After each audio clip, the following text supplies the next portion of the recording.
Hello friends, welcome back to another video. Friends, आशा करते हैं आप लोग अच्छे होंगे और अपना पढ़ाई अच्छे से कर रहे होंगे। फ्रेंड्स, जैसा कि हम लोग भारत के भूगोल के अंतर्गत पढ़ रहे थे भारत की नदियों के बारे में, तो आज हम लोग फिर से भारत की नदियों के बारे में पढ़ेंगे। तो आइए शुरू करते हैं इस वीडियो को। देखिए, उत्तराखंड का उत्तरकाशी जिला है, जहाँ पर 3900 मीटर की ऊंचाई पर गोमुख के निकट गंगोत्री हिमानी गंगा का उद्गम स्रोत है और यहाँ इसे भागीरथी के नाम से जाना जाता है। अलकनंदा का उद्गम स्रोत बद्रीनाथ के ऊपर सतोपथ हिमानी, जिसे अलकापुरी हिमनद के नाम से भी जानते हैं, तो उसी में अलकनंदा धौली और विष्णु गंगा धाराओं से मिलकर बनती है। ठीक है, अलकनंदा जो है सतपथ हिमानी में अलकनंदा धौली और विष्णु गंगा धाराओं से मिलकर बनती है, जो जोशीमठ या विष्णु प्रयाग में मिलती है। और अलकनंदा की एक अन्य सहायक नदी पिंडार है, जो इसे कर्ण प्रयाग में मिलती है। अलकनंदा में महासी नाम की मछली होती है। इसका निवास नदी के निचले हिस्से में होता है, किंतु अंडा देने के लिए यहाँ ऊपर आ जाती है। धौली और विष्णु गंगा का संगम विष्णु प्रयाग में होता है। अलकनंदा और पिंडार का संगम कर्ण प्रयाग में होता है। अलकनंदा और मंदाकिनी का संगम रुद्र प्रयाग में होता है। अलकनंदा और भागीरथी का संगम देव प्रयाग में होता है। आपके परीक्षा की दृष्टि से बहुत ही इंपॉर्टेंट है। गंगा नदी का जो अलकनंदा एवं मंदाकिनी या काली गंगा के संगम पर रुद्र प्रयाग स्थित है। अलकनंदा एवं मंदाकिनी, जिसे काली गंगा के नाम से भी जानते हैं, तो इसी के संगम पर कौन है? रुद्र प्रयाग स्थित है। गंगा नदी का नाम गंगा देव प्रयाग के बाद पड़ता है, जहाँ अलकनंदा एवं भागीरथी आपस में मिलती है और गंगा हरिद्वार के निकट मैदानी भाग में प्रवेश करती है। यहाँ से पहले दक्षिण की ओर, फिर दक्षिण पूर्व की ओर और फिर पूर्व की ओर बहती है।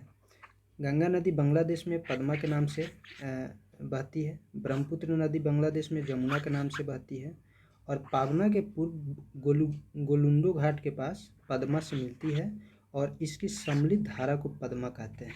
आगे बहती हुई जब यह नदी चांदपुर के उत्तर में पहुंचती है तो मेघना इससे आकर मिलती है।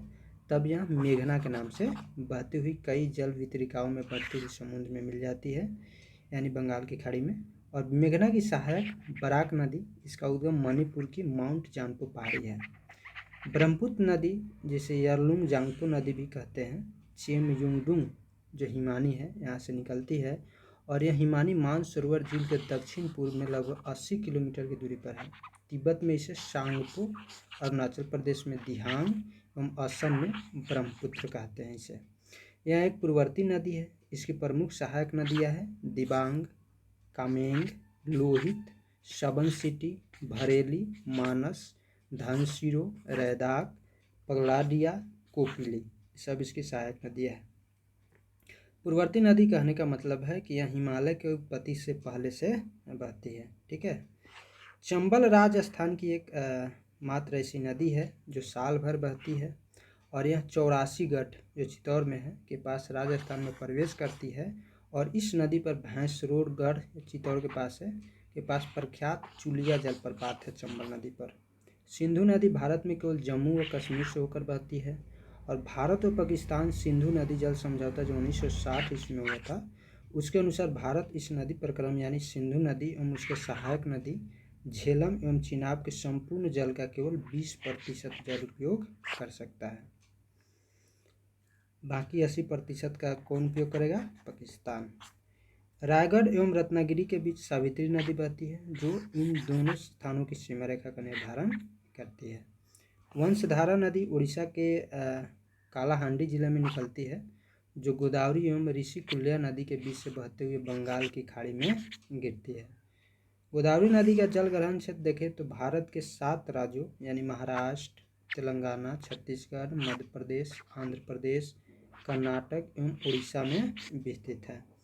बराक नदी है, मणिपुर हिल के माउंट जानपो से निकलती है और यह भारत के असम, मणिपुर तथा मिजोरम राज्यों से बहते हुए बांग्लादेश में प्रवाहित होती है।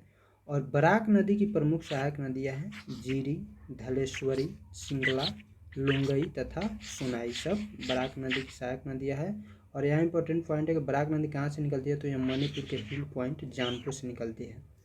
बांग्लादेश में इसे सुरमा तथा मेघना के नाम से जाना जाता है और बराक नदी को राष्ट्रीय जलमार्ग 6 घोषित किया गया है। इस नदी पर तिहाई मुख्य बांध अवस्थित है। प्रायद्वीपीय नदियों का उत्तर से दक्षिण की ओर देखें तो महानदी सबसे उत्तर में, उसके बाद गोदावरी, कृष्णा, उसके बाद पेनाब, कावेरी, फिर वैगई नदी है। प्रायद्वीपीय नदियों का लंबाई के अनुसार घटता क्रम है। सबसे लंबी है गोदावरी, उसके बाद कृष्णा, फिर नर्मदा, फिर महानदी, उसके बाद कावेरी और सबसे छोटी ताप्ती है।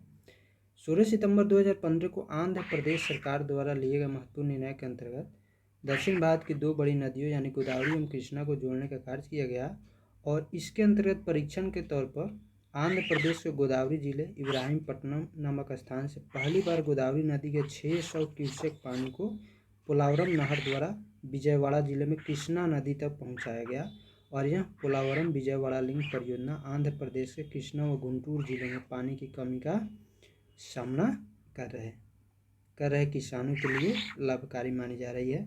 और गोवा में दो महत्वपूर्ण नदियाँ हैं, मांडवी एवं जुआरी नदी। ठीक है, तो इसको याद रखिएगा, आपकी परीक्षा की दृष्टि से बहुत इंपॉर्टेंट है। तो फ्रेंड्स, आई होप वीडियो आपको पसंद आया होगा। वीडियो आपको अच्छा लगे तो प्लीज़ वीडियो को लाइक कीजिए, चैनल को सब्सक्राइब कर लीजिए। फिर मिलते हैं अपने नेक्स्ट वीडियो में नेक्स्ट टॉपिक के साथ। तब तक के लिए हंसते रहिए, पढ़ते रहिए। जय हिंद।